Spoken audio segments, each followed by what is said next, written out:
Welcome. I'm your host, Pam Schmiel, the editor behind hempbeveragenews.com. Omar Ansari started Surly Craft Brewery around 20 years ago in Minneapolis, Minnesota, which also boasts a large beer hall and beer garden. Like many breweries, Omar pivoted to manufacturing THC drinks to make up for the decline in beer sales. He shares great insights in what to look for in a manufacturer, finding the right partnership for your business model, what could go wrong, and how to prepare for working with a manufacturer. Let's welcome Omar Ansari to the show. Yeah, so Surly's been around 20 years. We started as a craft brewery, so literally just two guys making beer, and my head brewer was making it and packaging it, and I was delivering it and doing accounts receivable, accounts payable at home while I'm taking care of the kids. And, that's how it started 20 years ago. And that was sort of, I always call it wave two of the craft beer boom. And we built, we got some laws changed in Minnesota so we could sell beer to individuals. Minnesota's a state you couldn't sell someone a glass of beer. We got that changed. So sort of another explosion in the Minnesota craft beer scene. So we built a real large facility in the city close to the University of Minnesota. And, we're probably a similar story to many craft breweries. We've had a lot of challenges through COVID. In Minneapolis, we've certainly had even more challenges with George Floyd. It's been a really hard time for breweries to get through, just because it's the city is kind of emptied out and hasn't really come back. And now with ICE, that's been yet another challenge. So it was fortunate that I think it was 2022 when it was actually my rep, Ryan Winkler, passed a bill allowing for low dose hemp beverages. And we didn't really know what it meant at the time, right? It's the jargon that you don't really like. What is this? I don't understand what any of this is. And I remember when that bill got signed, a Minnesota senator said, "We didn't just legalize marijuana, did we?" They didn't legalize marijuana, but it kind of kicked open the door. And I didn't know most of the people I knew didn't know anything about low dose hemp in any manner, but we quickly learned because there were a couple products that came to market, and all of a sudden it was like, wait a second, these are legal now, like these products. So things sort of exploded. Certainly, a lot of it came from the Minnesota craft brewers got into the beverages. And then we also had a lot of beverage companies from out of state calling, looking for people to make products. And a lot of those companies were ones that were already in the rec space, right? That were making cannabis beverages, that were living in the dispensary world. So there were no rules when it started, for good and for bad. We'd have people ask us, like, well, what kind of licenses do you have to make beverages and hemp beverages? I'm like, well, I sent a $25 licensing fee application to the city to tell them we were doing it. That's it. There was no regulatory anything. And that allowed the beverages to be sold everywhere, all over the place. So liquor stores, grocery stores, gas stations, spas, salons. I mean, so the products kind of got out everywhere and became a thing real fast. Then as time went on, more regulations came into effect. They really started getting age gated properly and really finding their home in liquor stores, grocery stores a lot. And it's, Minnesota kind of became this testing spot for these new beverages and how they would work. And none of us really knew who was going to be drinking them, how it was going to go. And it's been kind of stunning, the growth in the industry and how many people are drinking those beverages. So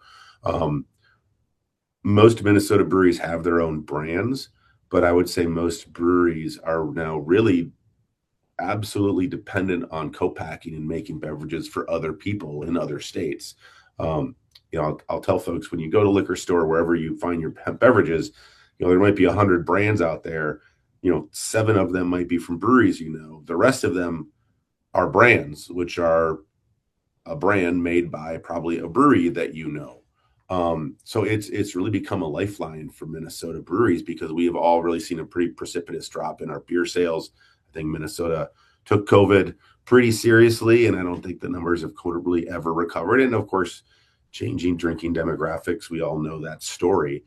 So it's really become a huge part of everyone's business, certainly in Minnesota, if you're a production brewery.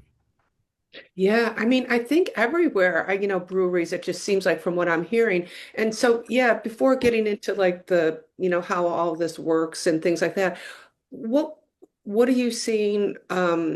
What should like founders or entrepreneurs be aware of, approaching manufacturers? Because so many have jumped onto this because they need Yeah, the lifeline for their breweries, but not everybody's going to be the same. I feel like that's going to shake out at the end.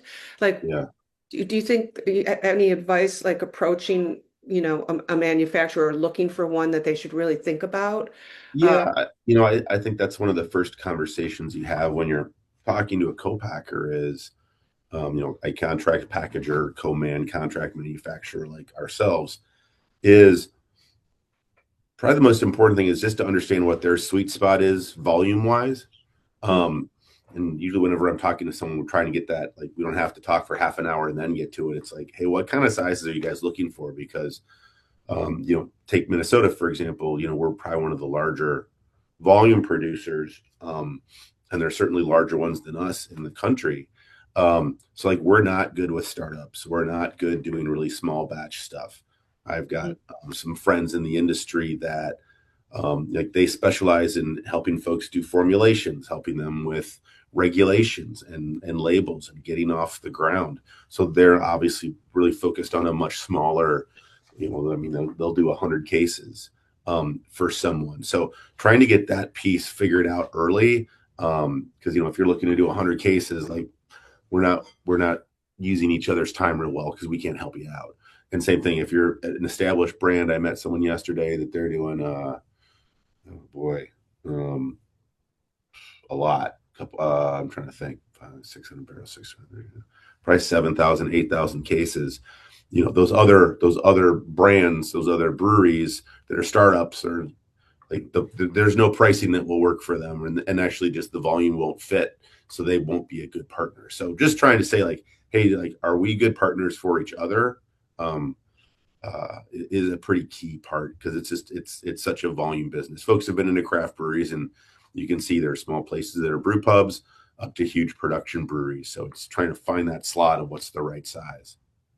And am I wrong in thinking that the most important part that they really need to think about, besides the brewery, is really the formulation because you're getting sent the formulation to mix into whatever flavors, basically, Yeah. right? So that's not as complicated as getting that, of course, your flavor right, but somebody that's consistent, or does that all carry over to you? Because I guess you have to have the consistency as well.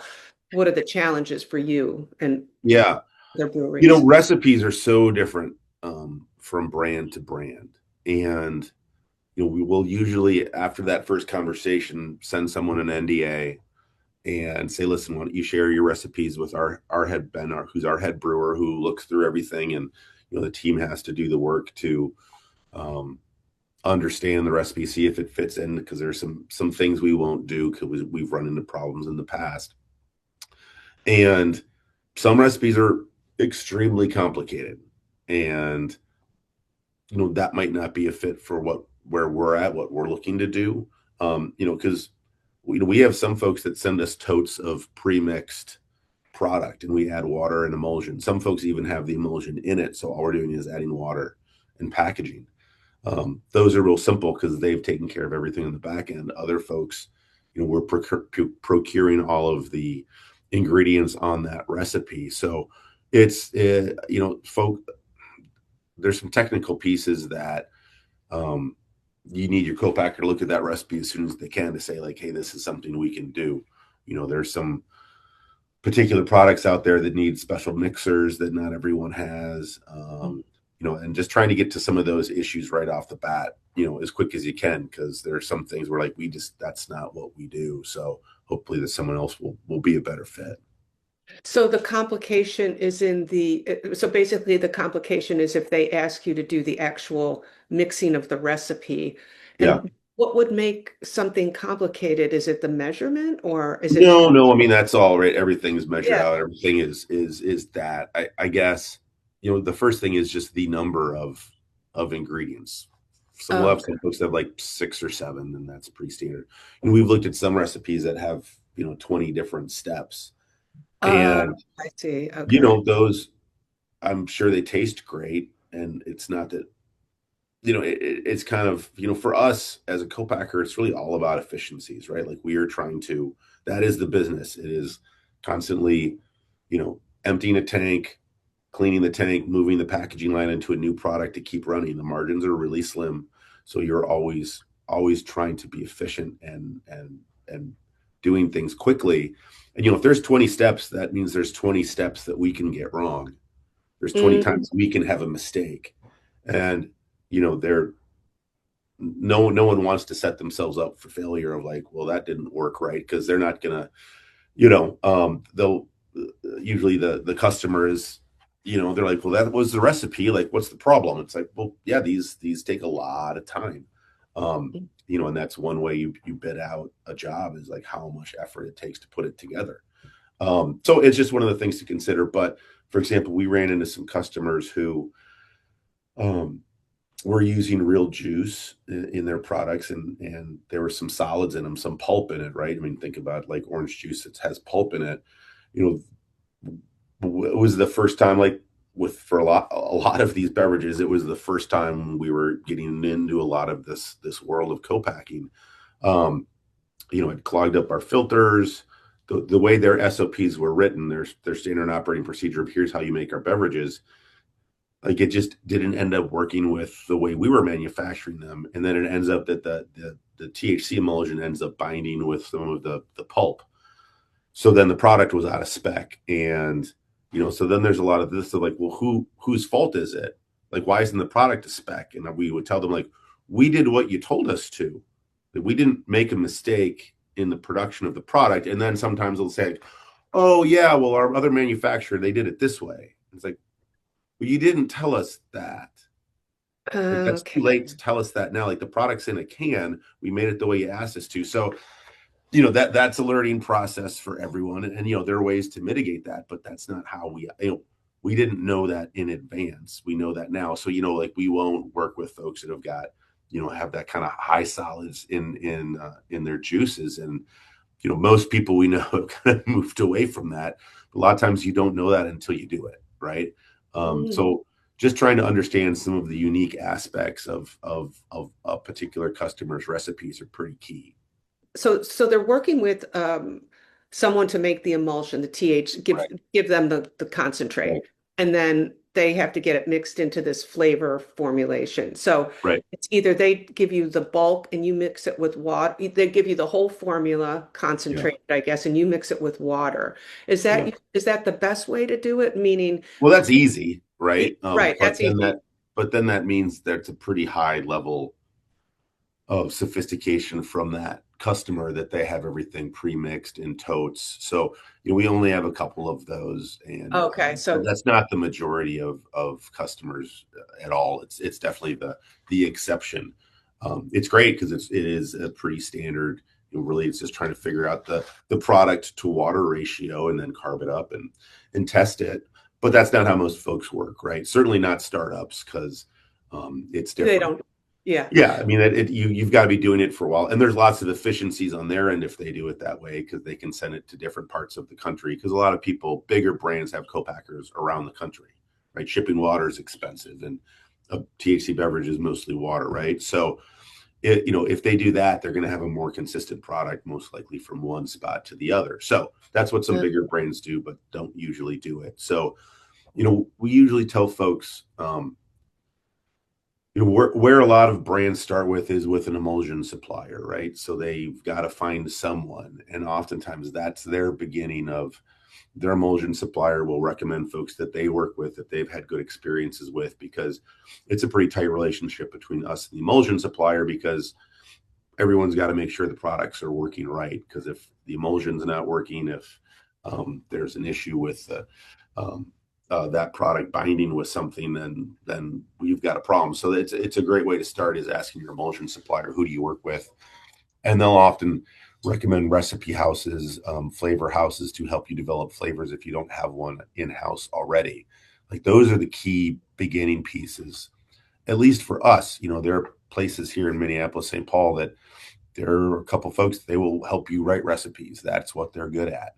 So there's kind of a couple different ways really to approach how you get those recipes, but there's really not much we can do for someone until they've got that basic piece done, right? Because it's just you have no idea kind of all of the variables involved in writing those recipes. What are the ingredients in it? Are they hard to get? Is it sugar? Is it sucralose? Is it um, a non-caloric sweetener? There's lots of different ways to go, and that's where your recipe folks, your ingredient suppliers, um, really, like, that's what they do, right? They specialize in that piece. So that's always step one. Can you recommend any of these like recipe, I guess they'd be flavor Yeah, I don't actually have anyone. The that you Flavor love? House, those are big companies that we get, drums, containers, of flavorings from. So we don't, we more like just get stuff from them. Mm. Then, there's a couple breweries I just know in the Twin Cities, Sociable Cider Works, Earl Giles, like their specialty is writing recipes and helping folks get going. So Mm. like those are a couple places that are, here in the city is good examples of that is a co-packer that can help you do recipe formulation stuff too. Oh, okay. So sometimes a co-packer might have that, Uh-huh. like a food scientist. Is that what it is? Uh, I Or don't just, know, think it necessarily be food scientists because this is a pretty narrow scope of products that we're making here, right? okay. But it's a service they'll offer, and you have got to pay for it. I mean, if you go to a flavor house, they might do that work for free, but you're kind of then locking yourself probably into that company's products. Um, if you're working with a co-packer, you're going to pay for those services because it's time, Of right? course. It's Yeah. time to help work on that. So once again, a couple different ways to go. Okay. Yeah. This is a really interesting way, yeah, to navigate. How they have to navigate those first steps. Right. Yeah, that whole flavor profile. And that's one of, I love beverages, but one of my complaints is that I can't wait till we get to the next level of sophistication and flavor because, it's basically flavored seltzer water at this point, but Right. maybe not in Minnesota because you guys are, you just have so many Well, brands. that was Gen 1, right? I mean, that was the first generation, was basically Yeah. LaCroix with THC. Those were Yeah. really easy to make. Everyone kind of understands what they are. They were low calories, which everyone was pretty much thinking was a key component to the space. But certainly, as time has gone on, we've seen the products we're making far more sophisticated in their flavors and the ingredients. They're using a lot more real juices and extracts. Mm. Um, a lot more flavor forward is definitely kind of um, what's the latest kind of flavors out there are beverages that taste kind of like any other sodas that you can buy, or beverages. I mean, there's so many beverages in the store now, right? Not just THC. I mean, go into a Whole Foods and it's like, whoa, there are a I lot of know. beverages out there now, right? Seriously, it's For crazy. everything, every kind of particular, functionality you're looking for, there's something out there for sure. Yeah, yeah. And are you focused just on, are you doing RTD drinks, spirits, or is it just a Well, beverage yeah, type? we just actually got our distilled spirits license, so we'll have our own RTD coming out. I think we're blending it next week, and we're working on it for a couple other folks in Minnesota, of making some RTDs for them. Um, we're certainly looking to diversify, as everyone in the craft or everyone in the hemp beverage space is aware. We're all waiting to see what's going to happen. So, for us, we just happened to kind of fall into this spot where we kept getting phone calls and references from our emulsion suppliers, and had kept having people come to us. So it became something, a thing got pretty good at and known for. So we sort of kept going with that. So yeah, we do RTDs. We do some beer for folks too, not too often, but a lot of THC beverages, some energy drinks, Oh, okay. the gamut. Are people are people starting to maybe explore like THC beer flavored? It tastes like beer, but it's THC. I've Yeah, seen. that's tough because you really can't. Once you get into the beer and alcohol world, the government regulates that, right? So Oh, okay. THC is not really regulated a lot, right? So Okay. once you start adding once there's any alcohol in the product, even if it's I mean, no zero to alcohol. like an NA beer is less than 0.5%. The TTB, the government still considers that part of their purview, and it's so you don't really see many NA beers out there with THC, even if the alcohol's been removed, because there's still a little bit left. And then Okay. you're Okay. working with the feds, and you cannot add non-approved, um, non-improved. You cannot add non-approved ingredients to a beverage. So that's actually a whole gamut of things in the world, and THC is one of them. So, like we're talking with someone that has an NA beer that is 0.0, there is no alcohol in it, and adding THC. So there, lots of people would like something like that, but um, we haven't really seen any of them kind of, I guess, take off. Maybe, but I think the one of the holy grails would be, if you could have a Heineken 0.0 with THC, that would probably do pretty well. But those big guys kind of Oh, have tech that seriously. we don't have. And so why do you need a special license to do a spirit? I mean, if it's just adding the emulsion to a flavor like a juniper flavor or something, you know what I Well, you mean? don't. Well, you need a license to make, alcoholic beverages. That's what you need the license for. So you don't need a license necessarily to do the THC stuff, but those two things can't cross streams. Okay, but can you make a flavored, like, some brands are out there coming out with, I tried one, it's like MXM something, and it's a gin, mock gin THC. And I tried it, it tastes just like gin. So I didn't know, but that wouldn't be a special license for that Well, for that I mean, there's no gin in it, right? yeah, that's what I Like, mean. Yeah. so it's probably not gin that then had the gin removed. It's probably Oh, something that is taste. mocking, right? Is tasting like it. It's just beer Yes. is a really hard product to make it taste like beer if it's not beer. Okay. Okay. The fermentation process adds a flavor that, when you take it out, I always just say like NA beers always kind of felt like they were missing something. And it's just that flavor component that alcohol adds, fermentation adds. So like when you're talking about a gin based THC, gin mock gin THC beverage, it's probably going to be pretty, right, juniper, pretty kind of botanical forward.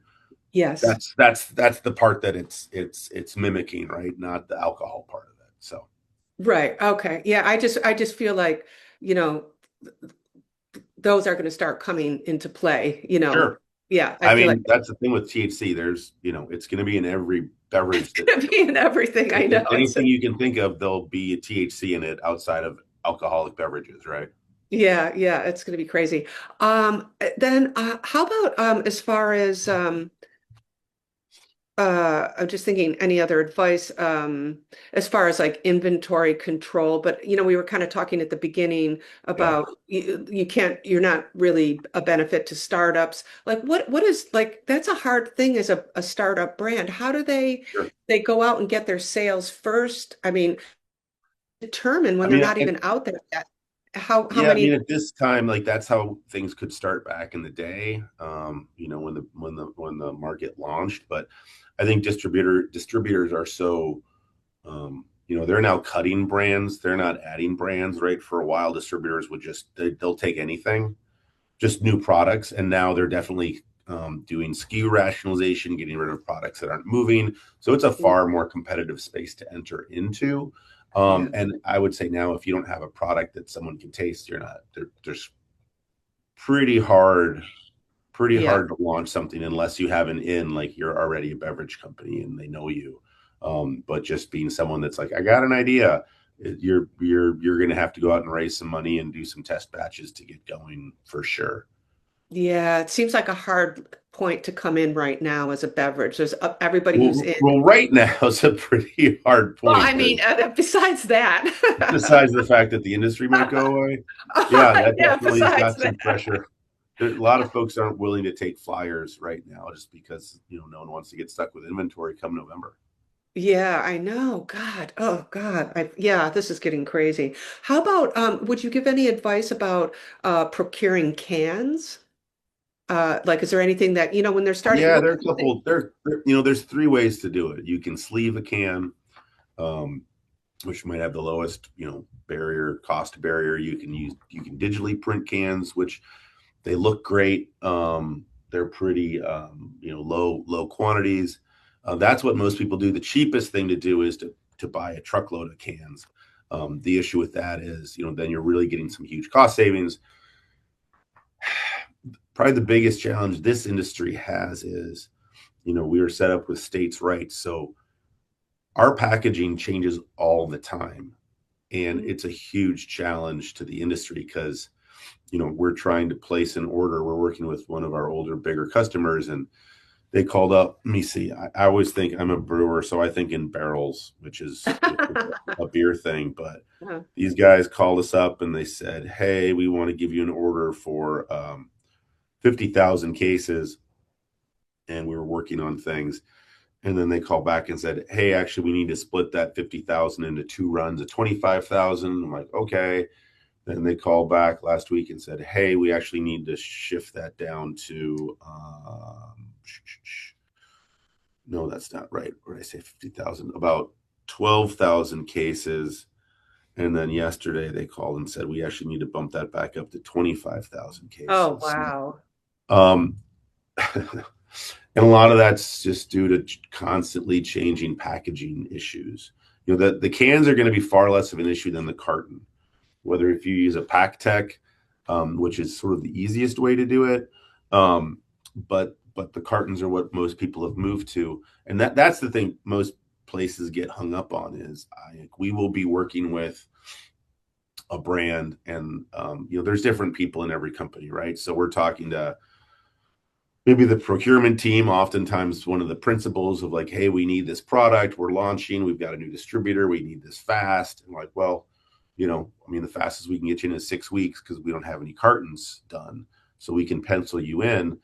And then the artwork process starts. And this just happened to us. These guys have been hammering on us for months to be like, "We need this, we need this." And we're like, your team hasn't approved the art. And every day your team doesn't approve the art, it moves out to production day because we don't make the cartons. And like, the carton world Plastic. is, it's such a huge part of the business, and it's just a lot of people don't think about it. If you're making 50,000 cartons, like that's nothing. What do you Like, mean cartons? Like well, packs the or box that you put them in. oh, like they're case packs? Here I got some high noon. We don't make high Oh, noon, but this yeah. this is the carton, right? This Oh, is the yeah. box, Gotcha. Okay. and they're all different. Every company, every co-packer you work with has a different machine that puts the cans in the box. So every company has a different die line Oh, because we can't use like this is a econo flap. Like we have full flap. Even from machine, like, so you can't take the cartons you have at one company and then bring them to another company and say, "Run these." It just doesn't work that way. So those cartons take forever to make because the same places we're getting 25,000 from, High Noon's ordering 5 million, right? So yeah. like all of us are small potatoes in those because those are huge factories. And um, it, it's probably the most difficult pieces of co-packing is the carton piece. We've got a Amazing. customer who they're like, "Omar, your prices are out of line. Like we need, like, you've got to do better." I'm like, "Well, we're really passing on those prices." And, they'll say, "Well, listen, we don't want to make a lot because the government regulations change so much. Like we've thrown away hundreds of thousands of cartons because if Uh, you sell in Texas and Texas changes the regulation, you need a new box." uh, Right. how And about then stickers? Florida has it. Well, sure. But to Yeah. sticker something means someone then needs to come in and sticker it. Like Mhm, it's like mhm. there's never like, we just quoted stickering for someone and I know that's it was $1.25 a case. yeah. Because Yeah. a lot of times the folks on the brand side like, "Well, just sticker it." It's like, well, sure, I now need to work overtime, bring in a manager, bring in three people. Minneapolis is a high labor market. It's going to be $20 an hour. Then someone has to restack the pallet. Like it's time. It's not. So a lot of those things you don't want to do it. You do it because with your customers you have to. And we've stickered stuff occasionally to help out. We all get it. We're all in the same business. But on that carton piece, we'll have someone saying, "I don't want to order any extra." because I don't want to get stuck with inventory because that's just money you throw away. But 25,000 versus 50,000, I mean, the cost difference between those is substantial. I was Uh, looking at quoting a here. I'll just give you an example because I have a quote right up here from a carton manufacturer. So we're talking. So this is a 4-pack sleek carton right here. So this you would need 6 of these per tray, right? okay. So if let's say you only want to order 10,000 of them because you want to do a small run, these are going to cost about 54 cents a piece. If Mm, you do 100,000 of them, they're 32 cents a piece. So, folks always want a better price, which is understandable, but they don't want to commit to inventory, which is understandable. So the pricing then gets tricky, right? It's like, well, they're like, Omar, you need to do a better job on pricing. I'm like, well, then you need to order more. Like, I can't. Something's I got mean, to come give. on. Come Something's on. got to give. And on Yes. that business, like the volume is such a different. I mean, there are times where we'll say if you just order a couple thousand more, you can cut your price in half because you're hitting. I don't understand that business really well, but there's some breaks in there that yeah, so they take a long time to make. And same thing, like I said, these guys have been hammering us for weeks, and we're like, you haven't approved your artwork. There's nothing we Yeah, can do. So yeah, that is so classic.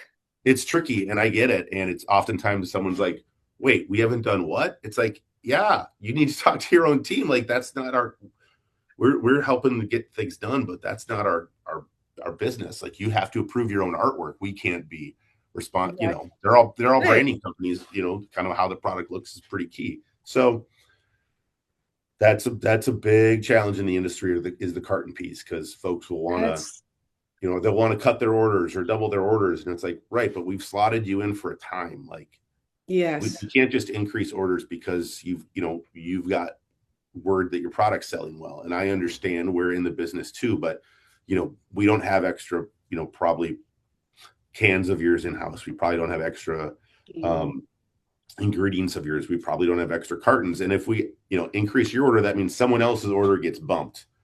And certainly no one right. wants that. So it's really a pretty tricky business. If you're co-packing maybe beer or high noon, the cartons don't ever change, or maybe they change once a year. Your sales rates are pretty standard, right? And it's just so difficult with THC because states open and close all the time. Yeah. Um, the carton, what you have to put on the carton. I mean, it's different in every state. So there's just a lot of really challenging parts to this business that, maybe if there'll be some federal regulation, it'll in time help that a lot, but we're not there yet.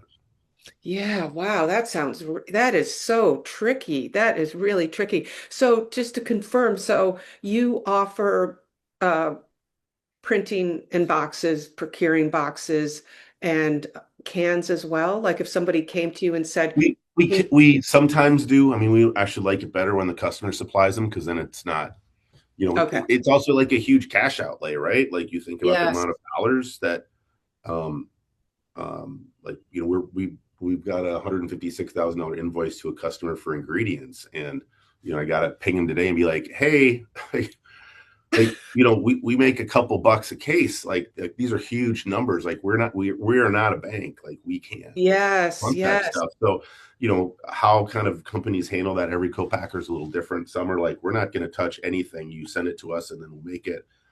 It's all a little bit different on how folks do it. And, yeah, certainly some smaller brands are like, hey, we want you to supply us with all this stuff. And, it's a lot of time to work on getting yeah, people cartons, getting people cans. And, it's part of the business we're in, but it is extremely challenging to juggle all of those pieces. So usually the yeah, bigger folks we work with, they will, ship us cans, they will ship us cartons that are our particular die line, and they kind of handle that end. It just makes us more efficient, which means they're going to get a better price. Because if we have to juggle all of those pieces, it's just a lot more of our time. yeah, no, definitely. Wow, that's really good. That's great insight. And then I guess just winding down, maybe just would love to get your advice on maybe what brands should be aware of or working with distributors like Ooh. yeah, I don't even um, know where to start with that, but just yeah, yeah, what that's a would tricky you say? one. Yeah, as far You as know, representing them well. I don't know. You There's know, if you're working with folks that, you know, if we're talking to people that have never worked with a beverage wholesaler before, like they're new to the industry, um, you know, what one of the things that's important to know is, you know, it certainly helps to have salespeople in the market. Every distributor will tell you how great of a job they do selling stuff, but at the end of the day, they're called distributors. They're most efficient in what they do is distribute products efficiently. Um, so yeah. depending on them to sell all of your product, that's pretty hard. That's a hard lift. But I think you really have to talk to them to try and understand your depletions of how fast your product is moving. Because Mm, we've been doing this for 20 years and we still have problems with our beer distributors of them not ordering the right quantities because they'll do a load in when a new product launches. The numbers look great because they put all this product out there. So we'll have customers call like their second or third run and be like, "Oh my god, like we need to double our order," and we're like, "Okay." And if we can, we'll try and make it work. And then they'll realize like, oh, it's not actually selling that fast. They don't need as much as they thought. So then they want to cut it back down again. And it's like, well, now we just ordered all the product. So you can't because like that's how this works. Um, so if you just, you know, depend on your distributors and don't sort of spend that time with them trying to understand like, is that, you know, how's this product moving?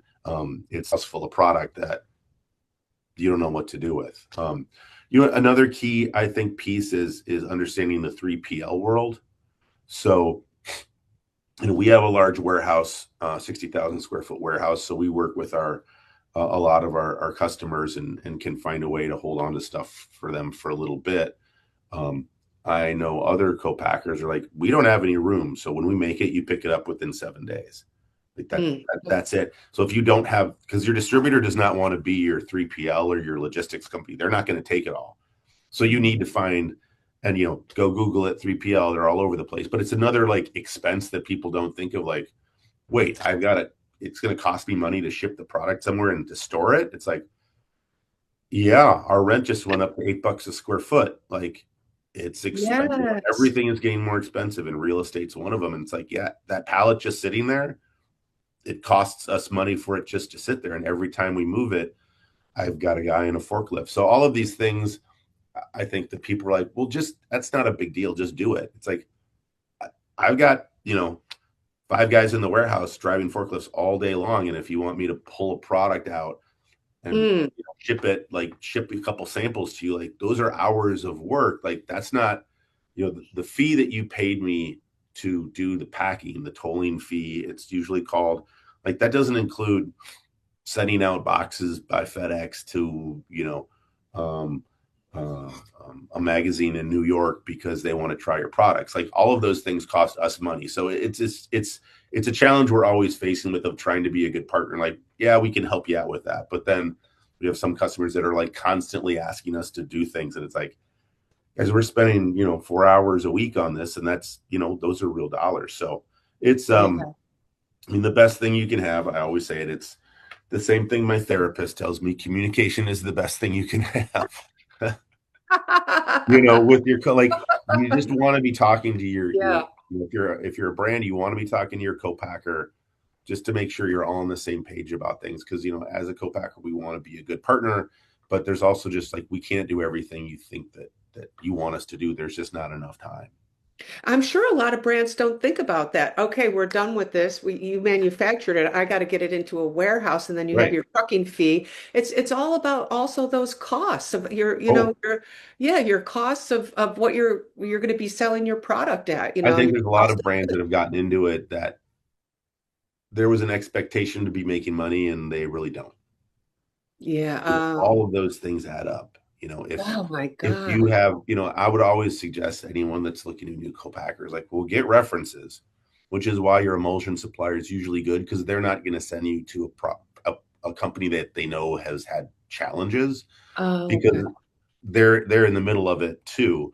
Um, you know, if you have a recall, we are not the cheapest um, co-packer, and we will say that happily. Um, but you know, work in how much your recall costs. I Uh, mean, if there's a problem with your product, and there's plenty of horror stories out there of people getting product that doesn't have any THC in it, and or them just not following the SOPs of like, oh yeah, I guess we didn't do it that way.